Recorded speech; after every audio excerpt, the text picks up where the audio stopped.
안녕하십니까. 오늘은 4월 석유화학 관련 제품 수출 실적을 통해서 화학주 피크아웃 논란에 따른 주가 하락이 정당한 것인지 한번 살펴보고자 합니다. 현재 시장 대부분의 석유화학 기업들이 5월 초 깜짝 실적을 발표한 이후로 주가가 하락하는 모습을 보여주고 있습니다. 1분기 실적이 여러 가지 변수로 인해 너무 잘 나온 실적이고 2분기부터는 실적이 하락세에 접어들 수 있다는 분석과 함께 공매도 물량이 나오면서 주가가 떨어지고 있습니다. 과연 이 분석이 맞는 분석일까요? 일단 화학주의 사이클에 대해서 한번 알아볼 필요성이 있습니다. 석유화학주는 사이클을 가지고 불황과 증설, 그리고 호황과 감산을 반복하는데 이런 상승세와 하락세가 한번 시작되면 몇 년간 지속되는 경향을 보입니다. 현재 이 표는 2000년대 초반부터 시작된 석유화학주의 사이클을 정리한 표입니다. 상승 사이클 돌입 시 최소 2년, 그리고 하락 사이클도 최소 2년은 가는 모습을 보실 수 있습니다. 특히 2006년부터 2011년까지는 화학주의 초장기 호황기였던 걸 확인하실 수 있습니다. LG화학이 현재 배터리의 성장세를 바탕으로 시장에서 상당히 PBR을 잘 받고 있기 때문에 화학주 대표로서 제가 투자하고 있는 롯데케미칼의 PBR 밴드를 가져왔습니다. 상승한 지 1년도 채 안 되고 아직 PBR 중간선인 0.9배도 돌파하지 못했는데 피크아웃이라니요.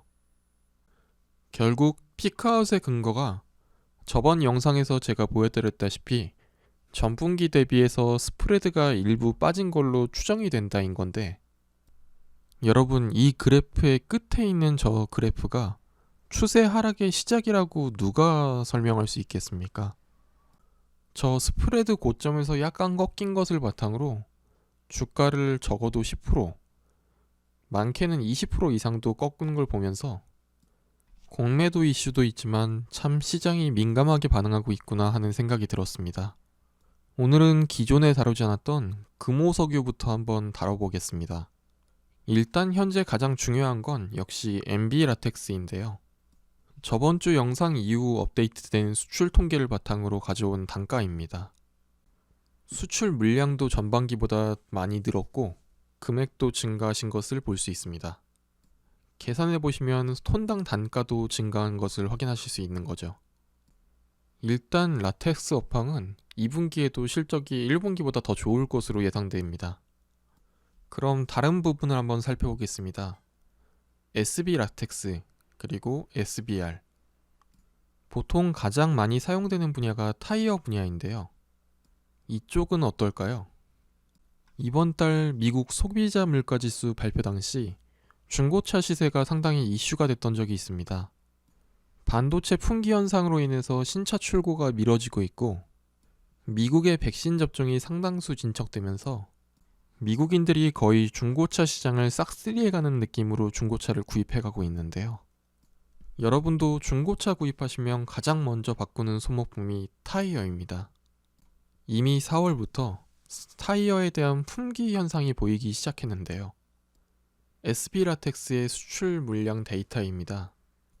상당수를 해외에서 생산하기 때문에 수출 단가를 통해 상승세를 파악하시는 게 좋을 것 같습니다. 늘어난 물량에 비해 수출 금액이 훨씬 더 많이 증가한 것을 확인하실 수 있습니다. 단가가 많이 좋아졌다는 얘기죠. BR, 부타디엔 고무입니다. 이쪽도 4월 수출 단가가 상당히 가파른 상승세를 보여주고 있는 모습을 확인하실 수 있습니다. 결국 금호석유화학의 경우 2분기 실적이 1분기보다 좋아질 수밖에 없는 환경으로 현재 시장 상황이 흘러가고 있는 것으로 확인하실 수 있습니다.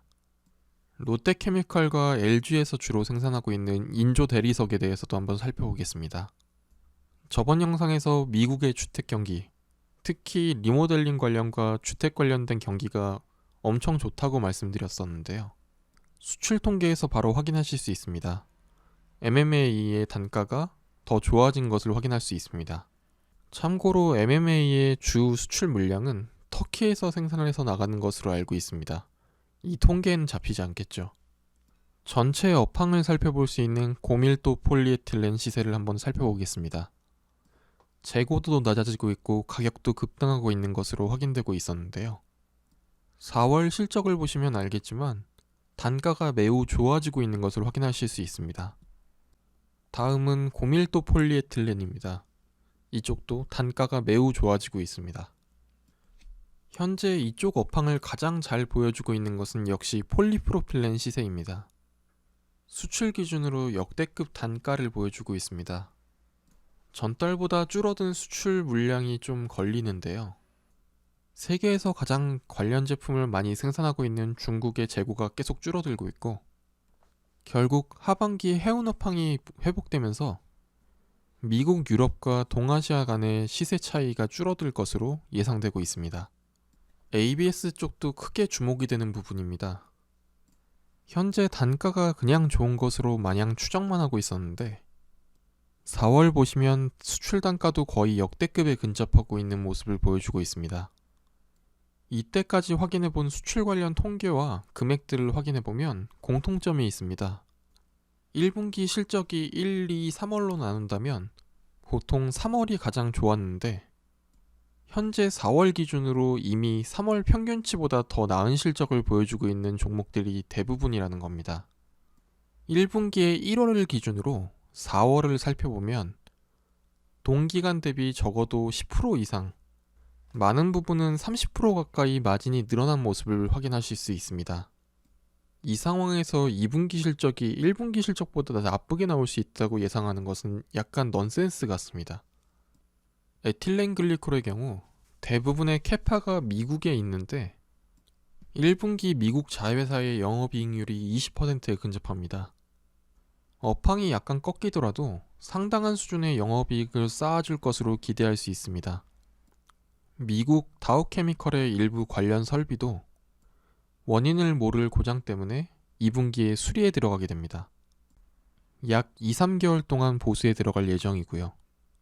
개미들이 똑똑해지는 만큼 시장에서 앞으로 상승할 주식들의 물량을 모으기 위해서 앞으로도 많은 시도가 있을 것으로 보입니다. 짧게는 앞으로 1년, 길게는 앞으로 4에서 5년까지 이어질지도 모르는 화학주의 상승 사이클에 동참해 보시는 것도 나쁘지 않은 선택이라고 저는 판단하고 있습니다. 다가오는 한 주도 모두 성공 투자하시기 바랍니다. 감사합니다.